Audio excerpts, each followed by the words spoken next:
This is day 3. I think it's day 3.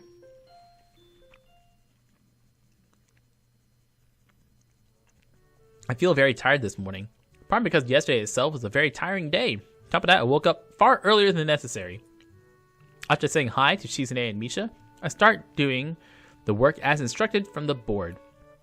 The teacher already left. He's out doing whatever the heck he feels like.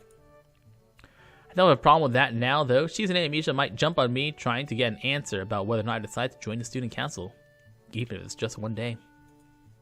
I wouldn't put it past them to try, and I don't have an answer for them if they do. This situation is convenient for me. About 10 minutes into class, Hanako walks in and takes a seat, but no one looks at her. The teacher doesn't even comment on her lateness. He does, however, stop to say we're going to break into groups again. I turn my head and see that Shizune and Misha are looking at me. Shizune gives me a smile that's equal parts cute and menacing. This is a smile that says, "We have you now. I've got you now." Hee-chan, looks like we're together again. Ooh. Misha leans sideways when Shizune pushes her desk closer to mine. There really is no escape unless I were to jump through the window. So this is the threesome route, I assume. Jumping out the window isn't the best option, sadly. What's wrong, Hee-chan? Oh, Hee-chan, have you been thinking about what you said yesterday? You said that you would think about joining the student council, didn't you? It's okay. We were talking about it after you left. It would be rude to expect you already have an answer this early, right? Ha ha ha! I'm so happy you two are able to laugh at my expense, and even more pleased to know you both know how crazy the two of you can be. They seem pretty cool to me. Now that it's over, Shizune snaps back into serious mode and smacks today's assignment with the back of her hand in an overly dramatic and important fashion. When I look at the stuff, it's mostly just reading. In fact, there's only 2 problems. I almost want to say something about how her rush to get started seems a bit much considering the small amount of work. In fact, Shizune probably knows how little there is and simply doesn't care. It seems like the workload doesn't matter to her as much as the fact that there is work. The actual amount is unimportant. She approaches everything with the same level of ambition. While I'm reading, I let my eyes wander around the room and catch Hanako trying her hand at solving the problems. Looks like she's working alone. Can't remember seeing her working with other people before. Thinking back on how shy she is, that's understandable.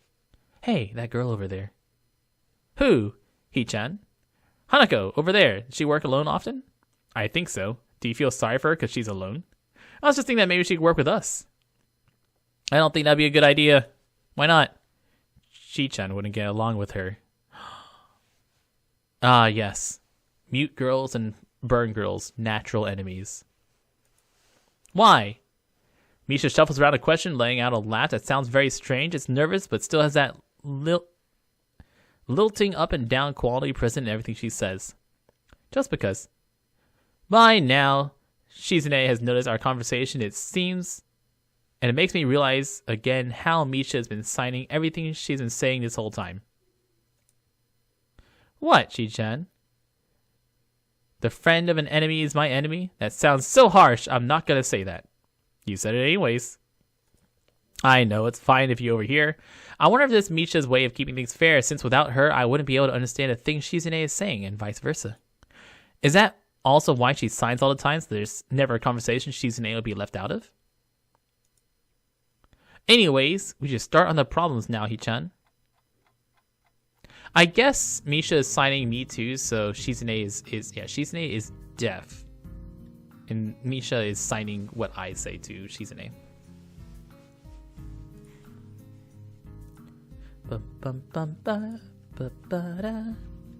We finish with time to spare and decide to ask if there's any alternatives to the cafeteria, as frankly the food so far has been subpar. This sends Shizune and Misha arguing amongst themselves about their favorite restaurants. All of them are downtown, so I don't think we have time to go all the way there. And what about the bill? Are they arguing just for the fun of it? Maybe they seem so distracted by it they don't even notice the start of the actual lunch break. I look over my shoulder towards the back of the classroom. Misha seems to be studying her. Hisume? I lost her name. Everyone else in the class is busying themselves with lunch break.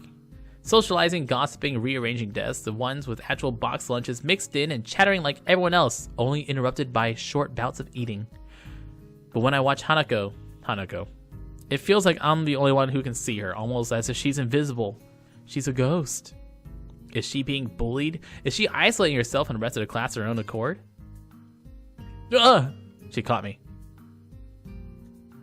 Come to think of it, she hasn't turned a page since I started watching her. I guess she's waiting for someone. What to do?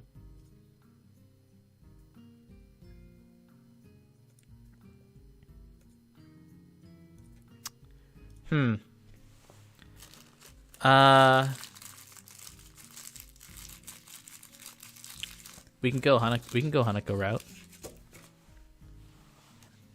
Honestly, so far Hanako's been meh. Let's go say hi.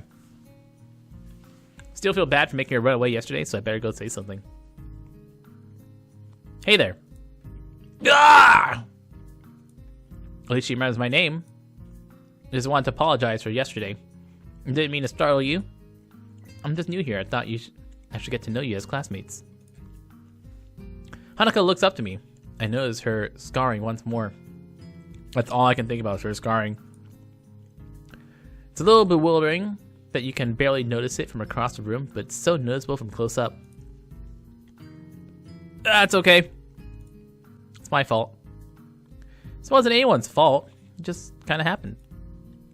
So you waiting for someone? I saw you looking at the door before. Lily. Lily, the blind girl.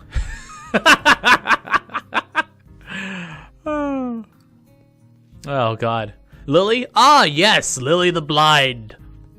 It is I, Lily the blind, with Misha the burnt. I am with Hanako the burnt, and Misha the loud. And Shizune the deaf. We've come to find the Holy Grail. Guess that explains why Lily took off after her yesterday. She's like a nice girl. You two friends? Yes. Making her nervous again. I hope you're not disturbing you right now. That's not it. It's just easier if Lily doesn't come here. Oh, right. Is it because she's blind? No. Hanako's gaze just past my shoulder and towards Shizune. Ah, yes, I get it. Shizune? What about her? Don't they get along? No. Shizune and Lily not getting along so well. Communication between the two would be all but impossible. It's hard enough talking to Shizune through Misha, even though you can see whose hands are talking. Hanako is focused on Shizune. That I am first to notice Lily at the door. Here she is. There she is. Hanako spins around to confirm this. Upon seeing Lily, she quickly moves to the door. Lily! Hanako, good morning. Is the president here? Yes. Hanako glances over at Shizune again as if to confirm she can't hear them, even though that's impossible. I suppose we best be off then. Lily's sigh and tone of what seems like frustration makes me raise an eyebrow. I guess there's some kind of enmity between the two. Explains the friend of my enemy quote. It's intriguing, but that's not really something I'd ask about. I'm sure if they wanted me to know, they'd tell me. It's only my third day here. I should be trying to make friends, not finding out why people are enemies. It's a little funny to find out that this school has little feuds, just like my old high school. Even if people are far more tolerant of others, they're still going to get on each other's nerves. Hey, Lily, what's up? Oh, is that you? Seems like Lily's a little embarrassed of being so frank in front of me. Sorry, Lily, I thought you realized. No, it's all right, Hanako. Hisao, please don't worry about yesterday. It's just a little misunderstanding. If you say so, I'm still working this place out. Well, then, I think you'll find most people here are a lot more forgiving than elsewhere. If you're feeling a little confused, please don't be afraid to ask. Sure. Will do. Lily? Lily gives a small nod of acknowledgement. I'm sorry, but we must be off. Hanako doesn't look at all that comfortable here right now, and Lily still seems a little embarrassed. I wonder if my apologies really made any impact. Mind if I accompany you two? I know I'm kind of pushing it, but Lily seems Lily, quietly, still smiling. I'm sure we could accommodate you, can't we, Hanako? She looks at Lily, then at me, then she freezes wide-eyed. Sure! Well then, shall we go? I'm sure Lily wouldn't do this so easily if she saw how scared Hanako looks, but it can't be helped now. Declining after the deal is sealed would only cause confusion and problems. So we leave all three together towards that ugly, ugly, ugly painting. Lily walks beside the wall, letting her cane gently tap against it every now and then. Hanako comes along beside her, so close she practically half hugging her as she goes. Although it must make her walking that much harder, Lily takes it in stride. As we turn around the corner of the hallway, something hits me in the chest with the force of a steam train. Hanako shrieks! A little, my vision briefly goes back. Ouch! Opening my eyes and see a pair of saucer-like green eyes looking up at me. They belong to perpetrator, a short girl who bumped into me and now has fallen down the hallway floor. Oh shit, it's Blade Runner. She wears a PE uniform and a very worried frown. The former strikes me as a rather strange thing to have on during a lunch break. More striking than that is that she doesn't have legs. Or she does, but they're not flesh and bone. Her pale and very much flesh and bone thighs end in shins and feet made of some black metal or plastic. Merp, merp, merp, merp, merp, merp, merp. They look disturbingly artificial and unnatural. Jesus, dude, you're so rude. Oh my god, it's like you're barely human, you goddamn robot! The girl winces a little, rubs her nose, and jumps up. Aw, man, are you alright? I'm sorry about that, really. I wasn't looking where I was going, you just came out of nowhere. Sorry. She's looking really apologetic, in the hurt puppy way of looking apologetic. I quickly forget about being angry. Since hurt puppies are my weak spot. It's okay. Don't worry about it. Ouch. My heart. I say that, but there's a stinging pain growing in my chest, and I know that this is about the biggest possible danger of my condition.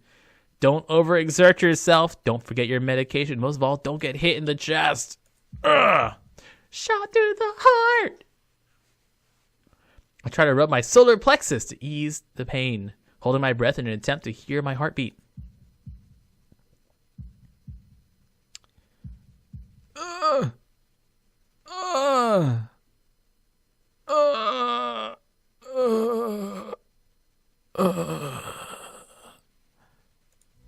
The worried, high-pitched voice of the girl snaps me out of it. I stare at her for a few seconds, dumbfounded, until I realize I probably looked worse off than I really was, doubled over myself and looking all tense. Damn, I'm overly worried about my heart. No, I'm fine. I'd love it if this game just has like a death scene. Like, yeah, you guys want to go play football? Yeah, let's play football. And your character just dies. She knocked the wind out of me big time. You sure you're okay? I hit you pretty hard. It's okay, I said I'm fine. Nothing's broken. No harm done. It's good. I was... Dun, dun, dun! It's not quite up to speed for obvious reasons, but she sounds very worried. More than what the situation deserves, really. Someone just bumped into me. Some... asshole just ran into me. It's my fault. I was going to get some stuff and I was in a kind of hurry. It's Emmy, isn't it? The little girl coughs quietly and shuffles her plastic or metal feet, looking down at them before saying anything. Why are we making such a big deal out of the plastic/metal? Is that really important? Hi, Lily, Hanako. I guess the girls know each other. Who doesn't know each other in this world? Do please try to be careful. You might be sturdy enough to endure these sorts of accidents, but there are people here who aren't. The girl blushes and starts to fidget nervously like a little child caught misbehaving. It's so cute, I find myself smiling. I know that. I just gotta go. Teacher, I'll have my head. I promise to help with printouts, but I went running instead. Sorry, I gotta change and everything. Before any of us can say a thing, Emmy has already bolted away, leaving the hallway eerily quiet.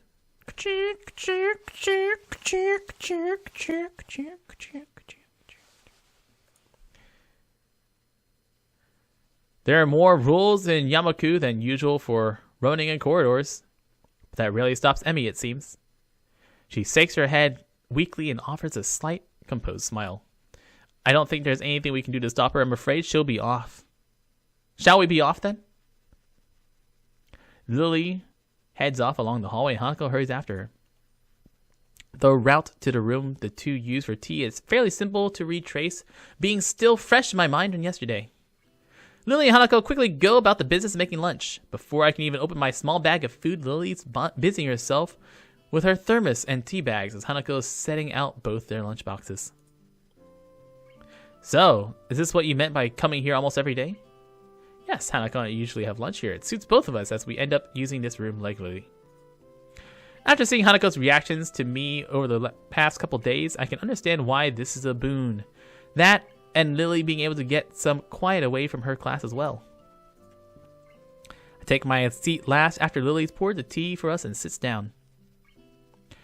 The more time I spend with these two girls, the more I think they're a perfect foil for Misha and Shizune. This is the exact same image as earlier, just plus Hanako. Even without a voice, Shizune is direct and brash, and Misha seems to get along with everyone. On the other hand, Lily is soft-spoken and relaxed, while Hanako seems to be the shyest girl I've ever met. Ooh. Oh god, that was a good burp. How are you faring in Yamaku, Hisao? You seem a little flustered before. Apart from getting lost every now and then and getting crash-tackled across my classroom, outside my classroom, I guess I'm fine. You look pretty hurt before. Are you really okay? For a brief moment, I consider telling Hanako and Lily about my condition, then I hold back. Can't tell why, for some reason I feel uncomfortable talking about it to these relative strangers, even they seem pretty friendly. It's nothing. You don't have to... I mean, can't you see that I'm fine? Judging from the two girls' expressions, I don't think they're buying it. But in what I assume is their way of respecting my privacy, they don't press the matter. I guess this is one of the unwritten rules around here. Don't ask. Even if people's conditions are obvious, like Hanako's, there's still bound to be a story involved. Hanako, what happened to you anyways? My father, the Fire Lord. He banished me until I found the Avatar. Everyone has things they don't feel comfortable speaking about, and I think everyone recognizes that. So, how long you been in this school? So, how long you been, blind? Well, I've been here since the start of high school and only moved into dormitories a year ago. Hanako joined at the start of high school as well and moved into dormitories when she did, if memory serves me right. That's right, since high school. So you know each other since then. Yes, since I moved. Hanako lives next door to me, so it's only natural, right? Right. Of course. Living next to someone is probably reason enough to befriend them, though I'm guessing that Lily's blindness played a part in that as well. She can't see how horribly ugly Hanako is. Jesus! I can't imagine Hanako easily making friends with someone who has to deliberately avoid looking at her scars. When the immediate conversation dried up, we started to eat our lunch. It isn't long before the bells are signaling the end of the break. Like me, the girls pack up their lunches as efficiently as they set them out. I guess I'd better be off. Are you going to go with Hisao, Hanako? Hanako looks up at me, and for a second I can see it. She's considered skipping class. Maybe just to avoid walking to the classroom with me. Yeah...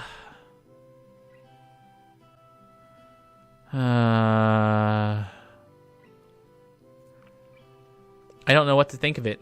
Hanako really is delicate to the point of breaking if looked at the wrong way. It makes me a bit nervous too, but I push the feeling aside, trying to be as natural as I can.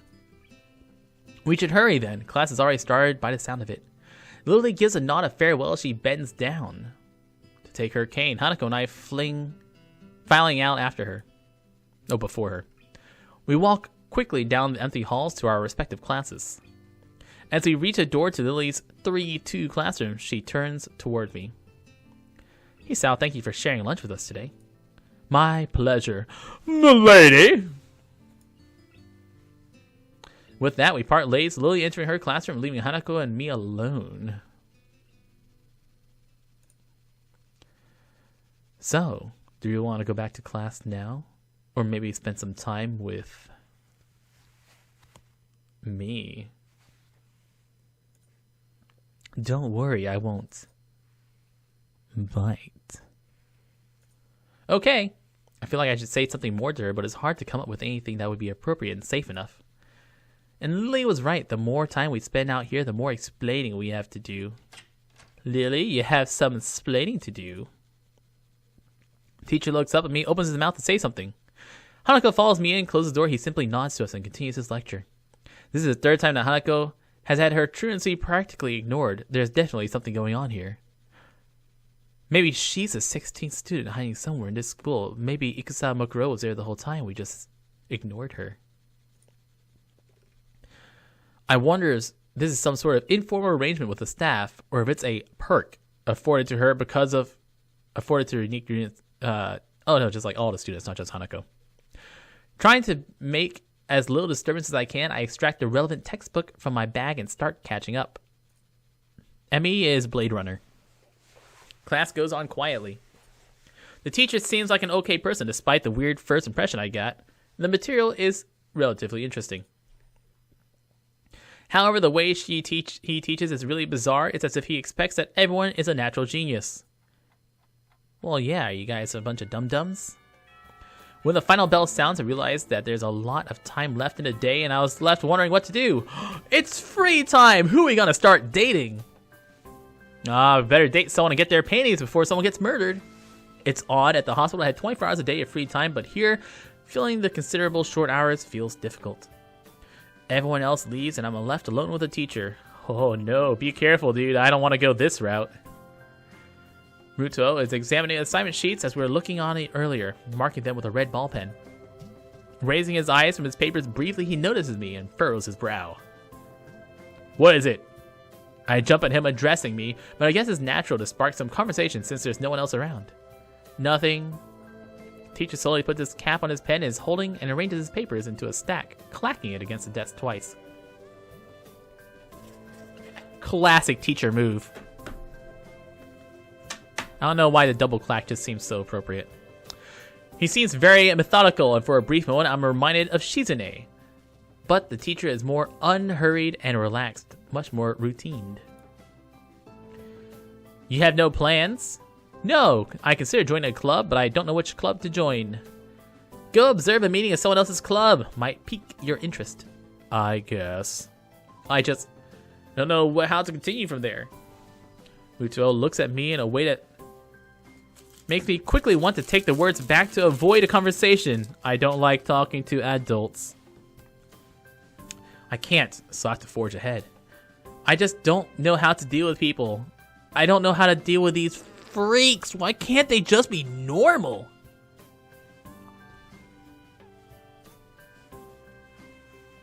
I'm talking to people. It's not that I'd be isolated or anything. I just don't know what to think about the disabilities. Feels like I'm being impolite if I pay attention to them. It's weird to ignore them. Damned if I do, damned if I don't. Teacher scratches his cheek absent-mindedly, looking very unresponsive. These things are only an issue if you make them one. You can talk normally with someone even if they are blind or something. Try to look behind the superficial. There's not a single student here who isn't just a normal kid behind whatever they might seem at first glance. He says the same thing as Yuko did. I know you're right, but it's hard. That's what she said. How can you not consider, for example, Shizune's deafness? The only way to communicate with her is to talk through Misha. Or Hanako.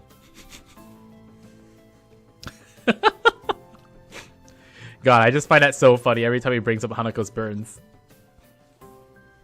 Hanako, how can you ignore that face? Oh my god. It's like staring into the face of Satan himself. But Sensei! Misha crashes in, head straight in, in an enthusiastic greeting, her voice loud and lively, enough to wake the dead from their graves. She starts towards the teacher's desk with her bouncing step, hands energetically swinging with a rhythm. Muto, visibly dismayed from the interruption, and Misha in general slumps in his chair. Mikado. Misha stops in her tracks and looks around cluelessly as if she's sensing from his tone that something's wrong, but no idea what. Yes? We talked about the volume control before.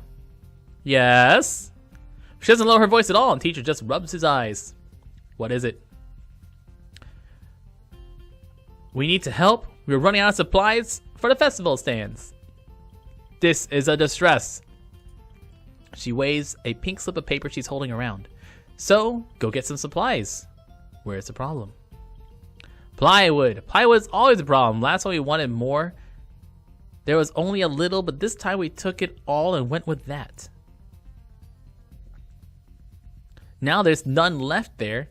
So do you know where there's some more? I don't understand. How would I know? Shi-chan, I mean the president, thought that a teacher would know if there's plywood. Was she wrong? Frowning with his entire essence, and Misha doesn't get it at all. So I guess she has... I'm not going with like ADD. I'm guessing she has just like a bit of a...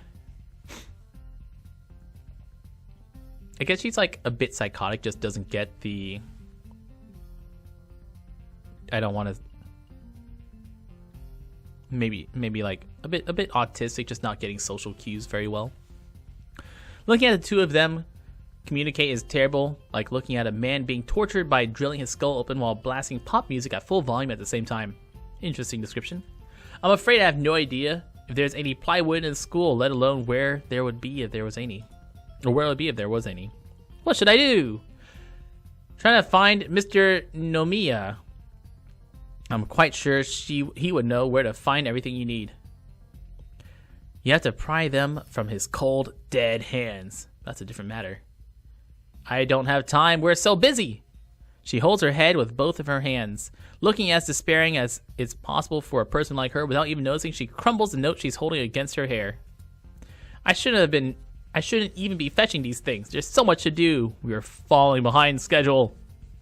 Muto looks at her gravely and suddenly smiles. Smiling doesn't fit his face. I think it'd be better if he didn't. I wonder if you could get some temporary help from this guy. He switches to staring at me focusedly with a hard expression as if trying to say, "Go. Fly, you fools." I guess I can give you a hand. You can? Thanks, Hichan. You're really nice. She pauses, does a double take, then points at me with a finger, yelling, "Ah!" Come to think of it, what's Hichan doing here? Class is over. You should be having fun. We had a little chat. Oh no, it's not detention, is it? Are you in trouble? No, I'm not. Is Hichan in trouble? No, he's not. Muto sighs deeply, and I feel like I have to help Misha to get her off the teacher's back. So what do you need? Here's a list. I can try to find a plywood from somewhere if there's none of that in the art room.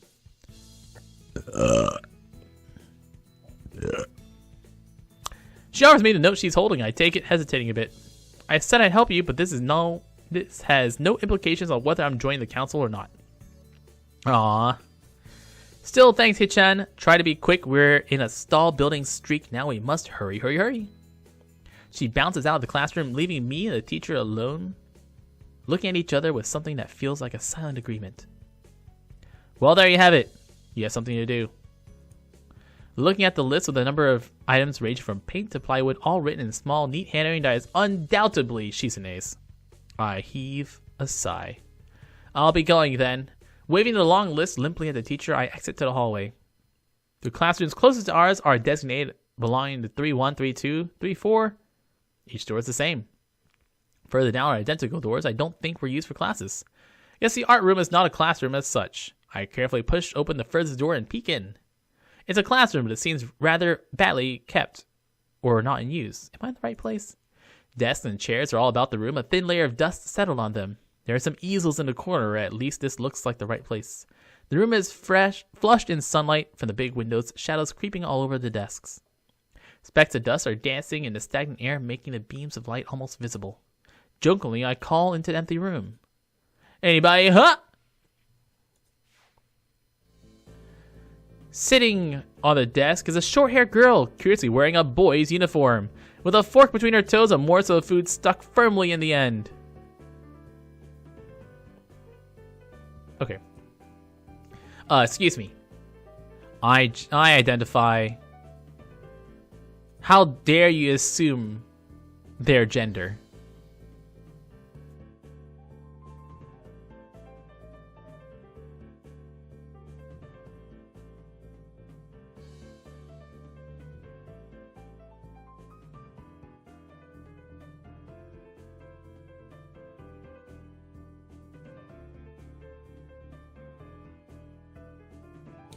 Hey, need a hand with that food? The odd way of dining seems to be caused by her apparent lack of hands. How did I miss her before? She's sitting in a corner, very still, but I still somehow took her as part of the furnishing. Rude. I'm not being too observant today as a whole. The girl seems to be frozen in place, staring at me with her huge eyes like a rabbit in headlights. She's been sitting there with her mouth open, frozen, for like, as soon as I've come in. I'm staring at her, my mouth wide open. We're both just staring at her. We're both just staring at each other for a while. The weird stalemate keeps us both stunned into silence, punctuated only by the wall clock ticking rhythmically. Hello! The girl stuffs a forkful in her mouth and is now staring at me expectantly while chewing. This is a bit awkward. Hi, I was told to pick up some stuff from here for some festival stalls. I didn't think there would be anyone here. There isn't. That's why I came here too. Picked up another forkful. Doesn't that mean you're here then? She raises her eyebrows as if she's suspecting my observation was false. You're pretty observant, I guess it does. Wow, you noticed that I'm here. Amazing. The girl is pretty straightforward, isn't she? I'm Nakai. He's Sao Nakai. I just transferred in Monday. I'm Rin. Tezuka Rin. Rin Tezuka. I won't shake hands with you. But at least we know who we are now. That's very nice. Her deadpan manner of talking makes it hard to determine whether she's joking about shaking hands or not. It's kind of bothering me. Joking about these matters doesn't feel appropriate at all. Hell yeah, joke about it. Thanks for the suggestion. High five. Well, I'm trying to figure out what's appropriate and whether this girl is...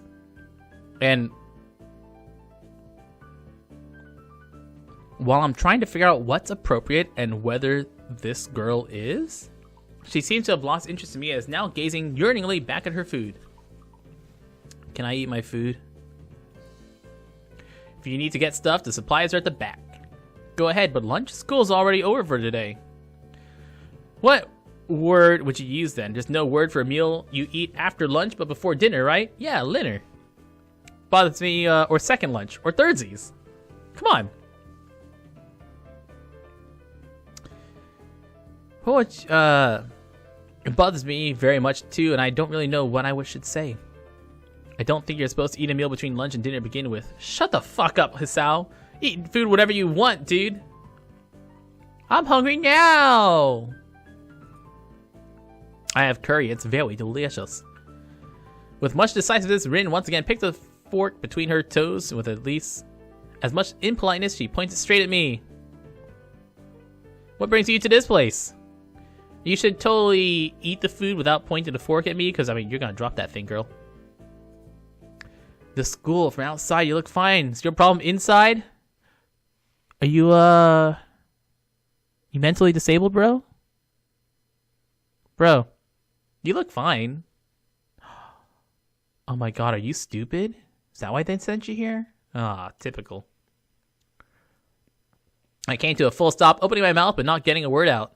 I can guess. I'm good at guessing, better than most people. Okay. Autistic. No. Down syndrome. Oh, no. I'm just assuming you're just really dumb. I can answer a question or skirt around it somehow. I don't know which I would have done. I froze in front of the issue again. I haven't even told anyone here about my condition, or maybe it's only because it hasn't really come up. I do get this feeling it's not making issues of this as a part of the social code here, as the teacher said. I wonder if the people here could relate. Probably not any better than any normal person could. I can't relate to Shizune's circumstances or Lily's.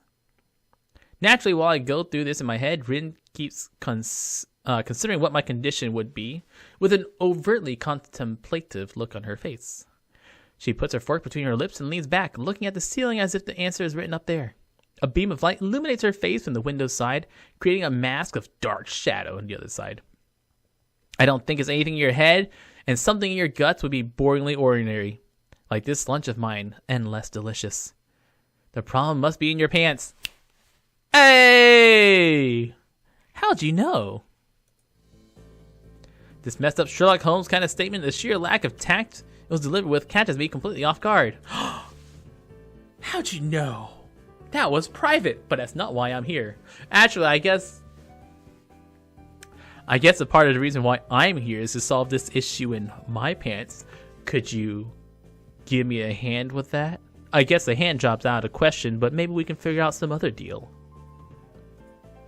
I think I might have reeled back, even physically, as Rin's eyes widen in revelation and astonishment. You've got a nice package. Would you need help unwrapping it? I was right. There is something wrong with your tackle, isn't there? Still partially in shock, but recognizing the need to reply something, I spit out the first thing I can think of. I've got a massive dick and there's nothing wrong with it. I have a heart problem, arrhythmia. I said it. More like blurred out, but I said it. The girl in front of me purses her lips together and glowers at me, looking very disappointed. How boring. Trouble in the pants would have been much more scandalous. What's with this reaction? I'm sorry to let you down.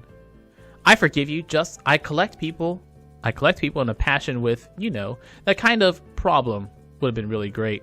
Collect people? People with different problems. So you go around asking people what's wrong with them? Pretty much. I see. With little left to say, Rin resumes her lunch, and the conversation dies away, but I keep thinking about what she said.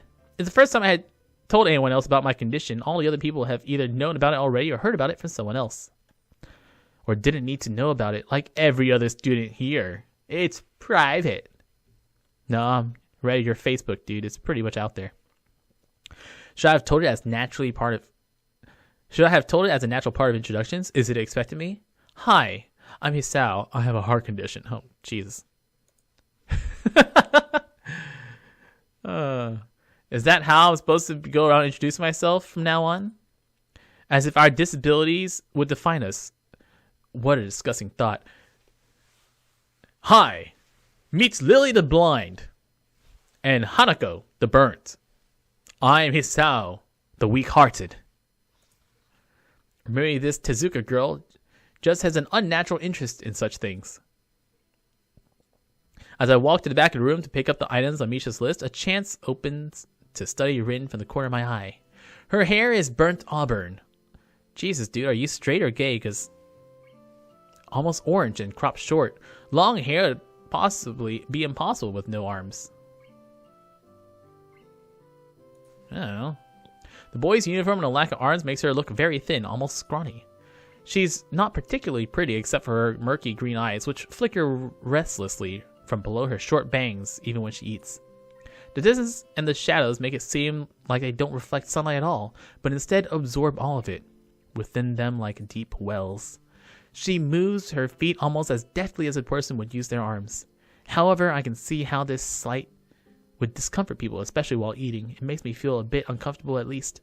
I hesitate to think the word unnatural. It's too late now, isn't it? I keep searching the cabins and shelves for Misha's things, but after enough time passes, the silence grows too uncomfortable as I try to force some conversation out of this strange girl. So, do you always eat alone? Visitors, maybe you're my first occasional visitor, but I don't always eat alone either. Sometimes I eat with a certain person on the roof if she's not horsing around. Hey, roof person! Oh my god, does she hang out with Blade Runner? Oh, please! Oh, together they can make 2.5 girls. Or I guess 1.5 girls if you add them together. She likes to do sports. Oh, she does. Both of us fall silent again as Rin forks the last bits of her meal in her mouth. I look down at my haul and double check it with Misha's list. It seems I have everything except plywood. So, I think I've got everything now. That's very nice of you. I don't feel obliged to stay. I was about to take a nap anyways. You need to do whatever you're going to do with the stuff anyways, right? Perhaps you like to watch girls sleeping. I do, but only if I were a vampire. I'm not sure what to make of this, but Rin looks serious. Even if I did, I think I have to get going. I'll catch you around, Tezuka. Call me Rin. I feel like our relationship is at this point good enough to warrant this much. I was already turning to make my exit, but she draws me back in. Fine then, I'm Hisao. Then you are. Rin looks me hard in the eyes, but that intimidating feeling you get when someone stares at you just isn't there. It's like she's actually not looking at me at all. She blinks a couple times, and I can tell why a pause like this just popped between us out of nowhere. See you later. There's something like a tiny smile there in her face. I quietly back out of the room. As I shut the door in front of my face, I whispered to myself, shit, maybe I should have closed the door. I should have left it open so we can get out easier. From inside I hear a muffled sing-song voice. I heard that. Ah! I didn't realize this was a horror game. I jump at the sudden appearance of Misha, who I had not heard approaching despite the completely empty hallway. Damn, she's put a lot of points into stealth. Somehow she had gotten to jumping distance of me without making a sound. Creepy. It really reminds me of Kenji's nutty theory about a global feminist conspiracy, but I put that thought aside. Shizune, standing slightly behind Misha, looks aloof as she couldn't have heard the remark that drew Misha's attention, but Misha is visibly excited. God, Katsu, you just can't stop thinking about which waifu you want, huh? Stop trying to dip your rod and tackle into so many different lakes, dude. Shizune. Oh, I already read it. No, wait. More importantly, who's in there? There's no club meetings today. She tries to curiously peek past me, even though the door prevents her from seeing anyways. What are you doing here? You took so long we had to come check what's wrong. She wags her finger at me scoldingly. I found plywood, but everything else is still missing because you are tardy. Sorry. I think you were up to some mischief then. Who's in there with you, I wonder? Were you guys fooling about? Shizune immediately pushes her way past me and opens the door into the classroom I just left. I can only imagine the shock she's experiencing. With Shizune's diligence and attitude, the insolence of daring to deface school property by sleeping on top of it must be too much to bear. And indeed, she stares at Rin, frozen in place apart from the sight, but unnoticeable trembling in her shoulders from suppressed rage, I'm sure. Instead of blowing up, Shizune just takes a few deep breaths, adjusts her glasses, and slams the door shut, turning to sign furiously at Misha. Maybe she did blow up, but I can't understand it. She shoots a loaded stare at me, too, as if somehow my fault that Rin was sleeping on one of the tables. I hope she's not getting any funny ideas about the reason of my tardiness. Hello. Rin's voice comes from the other side of the door, and it takes a few eye blinks to realize she must have trouble opening it. Damn, she fall asleep that fast? I open the door to find Rin directly behind it, looking at us with a half-interested, half-sleepy face. Hello? Miss Tezuka, what do you think you're doing? You absolutely are not permitted to use school property for such disgraceful activity. I don't know, I like sleeping around. Sure is certainly very crowded here. I didn't know I was this popular. It's hard to say whether she's unhappy or happy with this turn of events. At any rate, she ignores Shizune and Misha's scolding, so they have no choice but to drop the issue. Shizune taps Misha's shoulder, points at Rin, and makes some quick signs. I know, she has no arms.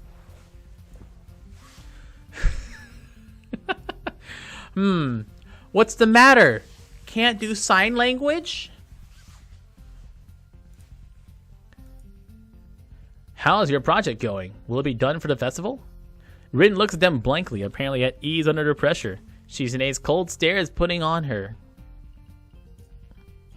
I keep wondering about that myself too. And we'll think about it harder.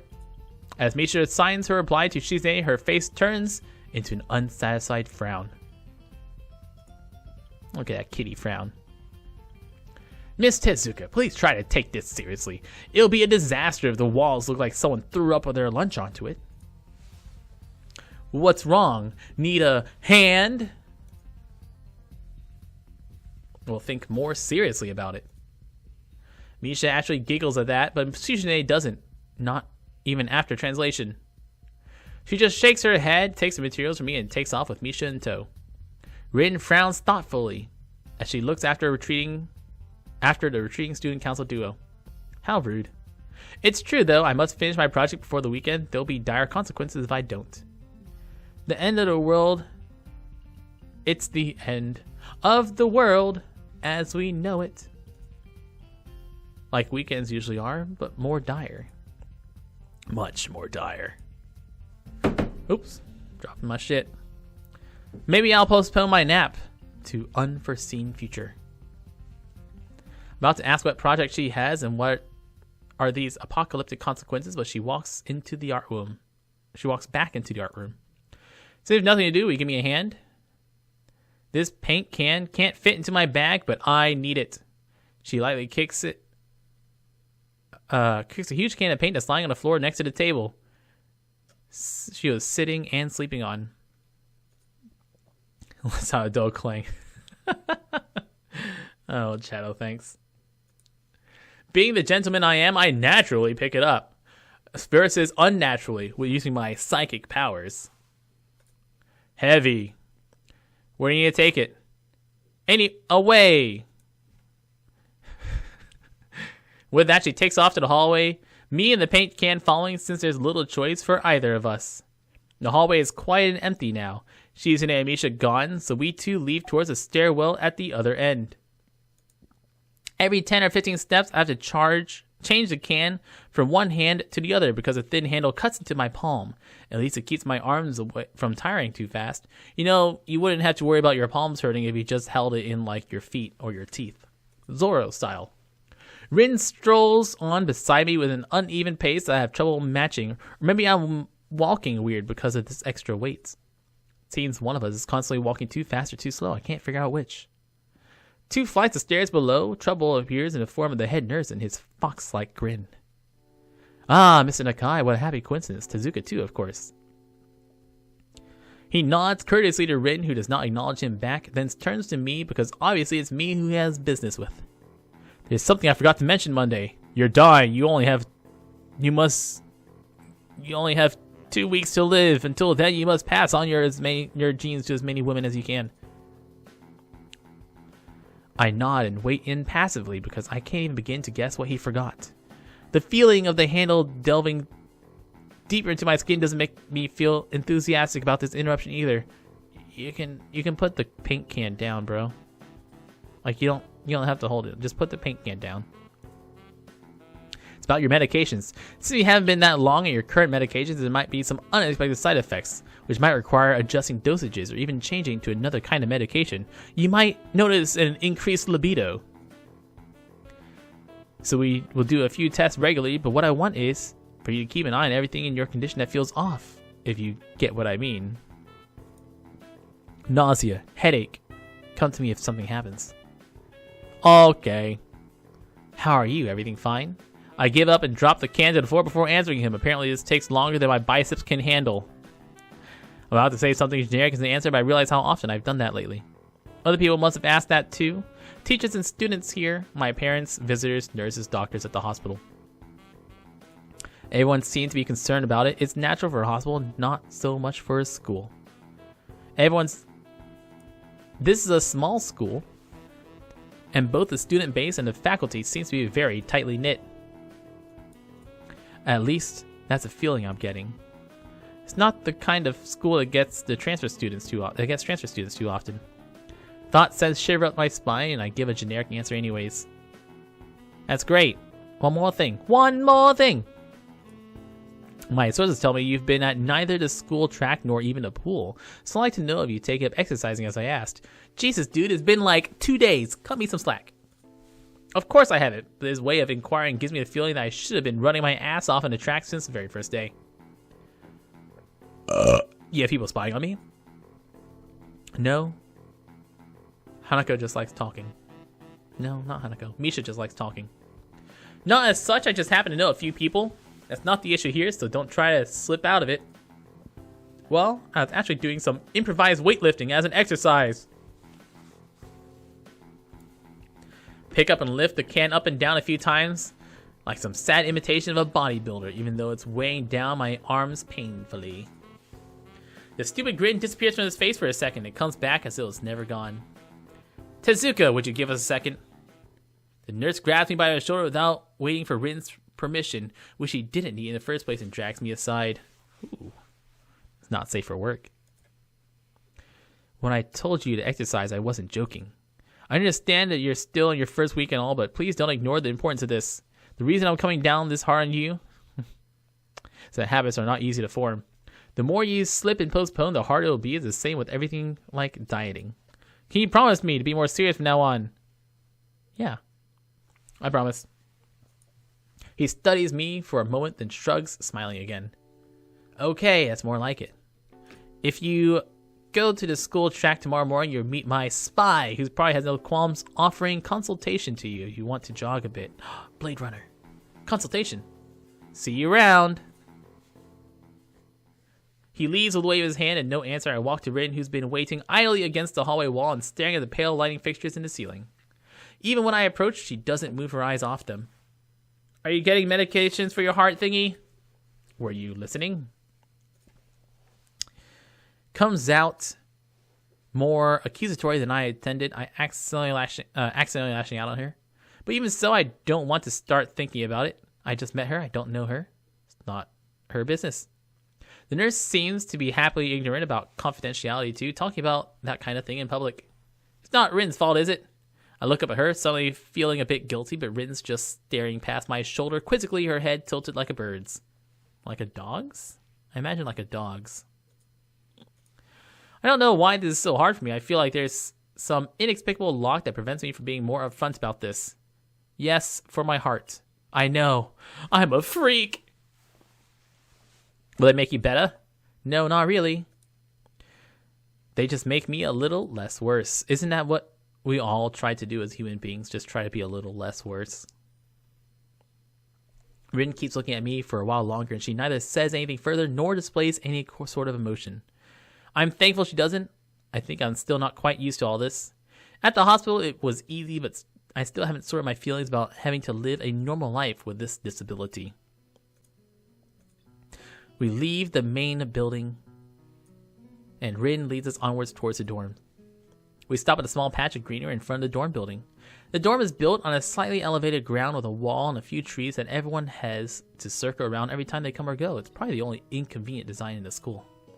The entire wall, made of some kind of brick, as the building itself has been covered with some sort of painting. Most of it still mere sketches, quick lines drawn with black and white against the gray plastering that covers almost the entire length of the wall, but some places look a bit more finished.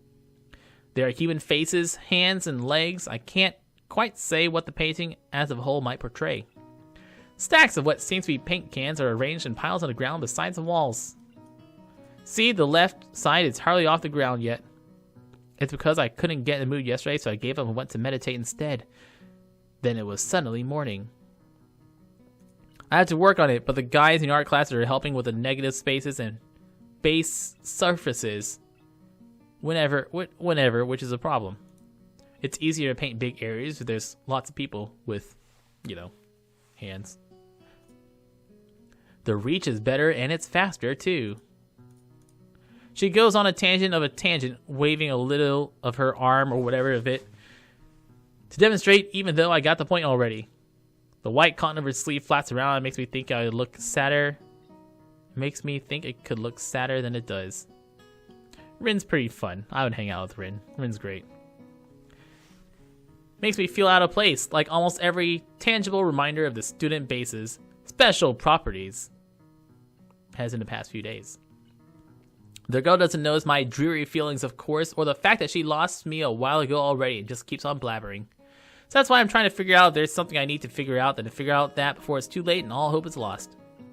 Why would all hope be lost? Because paint has to be painted and it has to dry and it has to be painted over with another kind of paint. Takes time. She finally stops, apparently thinking she made some sort of statement that makes sense. I think it's best to start from the top. This is your project? You did this? Yes. I did. Us no-armed freaks can paint too, you know. All of it? Yes, I did. Us no-armed freaks can paint too, you know. Yeah, but I mean, like, how'd you paint it without hands? I blushed really hard. I don't know what would be the right thing to say. It feels like it was way more sensitive than I'm way more sensitive than Rin is, though. This is really awkward. Don't you want to ask? How do you paint without your hands? I use my breaths to hold the paintbrush. With my feet. I almost guessed that already, but isn't that hard to do? I imagine, like, I honestly imagine using your teeth would be easier. Like, using your mouth to hold the brush would be easier than using your feet. Alright. Especially since it's a wall outside. I imagine painting with your feet on a wall would be rather difficult. You're like trying to balance with one foot in the air. Can't get my mind around the fact that she would be an artist. Neither of us has anything more to add to the subject. The afternoon light worked pretty well. I was afraid it would look too flat, but it's not like that after all. I think it's actually pretty interesting. I want to see what it looks like in dim light. Do you think it's flat? Look, El Chato. There's nothing wrong with eating a little paint here and there. I used to eat paint all the time as a child. There's nothing wrong with me. After all the lead I've eaten. Not like that flat, you know, flat. Like some people are, no substance, no meat. Where there should be some, no arms. I know a few girls who... Okay, I get it, but I couldn't really tell. I'm not that good with art. I can't name many artists or artistic terms. So I don't really have anything to say. Rin shrugs her shoulder the first, saying, suit yourself, without saying it, and looks up at the sky as if trying to look for something up there. I didn't think I'd get any actual work done, but if you give me a hand with the paints, I could do a little before it gets too dark. I want to get a halogen lamp, like the ones they have at a sports track, but there aren't any. Rin sure is quick to recruit my help, as was Shizune. It really makes me feel that the festival is such a big project that every pair of hands are needed. Ha ha ha ha. Why not? I'm not really sure if I can be of any help, though. I'm just mixing some paints. You can do that, probably. Do you have motor control problems like, you know, those people who have some? Cerebral palsy, maybe? Not that I know of. I get it. Heart thinking has nothing to do with that. She gives me a sly look for no reason. No, it doesn't. Alright, let's do it. She sits on an empty wooden box and very naturally picks up a wide brush between the toes of her bare right foot. I open a few of the cans, pour some of the contents into shallow bowls for mixing. The thick paint flows lazily from the can to the bowl like syrup. I mix them, creating funny, hypnotic-looking swirl patterns that melt quickly into each other to form a new monotone hue. Rin sets to work every now and then, asking me for a hand with something or the other. Finding different brushes is easy enough, but mixing the paints to be the exact tone this girl is apparently seeing in her head is a frustrating ordeal. She wants precision down to the last millimeter before she is satisfied, but her instructions are obscure at best. Add half a splash of green. I crouch down to pick up the can of bright green. The other green. This green. I carefully pour some of the other green paint into the mixing bowl. Now, that's almost a whole splash. More white. Is green a good color to add? No idea. You're the artist here. A hint of a smile appears in the corner of her mouth. Do you lack an opinion? No, it's just I have no idea. It's okay because I've got an idea. Add more whites. With an exclamation, I pour a minuscule amount of white into a bowl and mix it. It looks whiter. Damn, bro. That's not good. It has to be like the other color we wake up. You know, when you saw the meaning of life in a dream but can't remember it. Maybe it's yellow. Despite the impossibility of mixing a color with a change of seasons or any other nonsense that's been imposed of me, I find myself enjoying it more than I thought I would. Seeing a painting being born on the plastered wall feels like magic. I spend the moments I have mixing paints crouched down on the paving and looking at her work. It feels slightly intrusive at first, like breaking some imaginary intimacy, but Rin doesn't seem to mind the least bit. Maybe it's just in my head. Her entire presence emits a completely different air as she patiently works the details, adding layers of paint on top of other layers of paint, steadily moving her foot across the wall to add new shapes. When I manage to produce a passable mixture of paint, the rare smile on her face is oddly rewarding. Apart from a few words, when discussing paint mixes, neither of us says a word for the longest time. Even those short discussions soon evolved to shorthand, both of us developing and using some weird impromptu code words for various paints and hues, as if there was some need to conserve words and breath and sound. Do-do-do-do-do-do. We stay there into the evening until it becomes too dark to paint properly.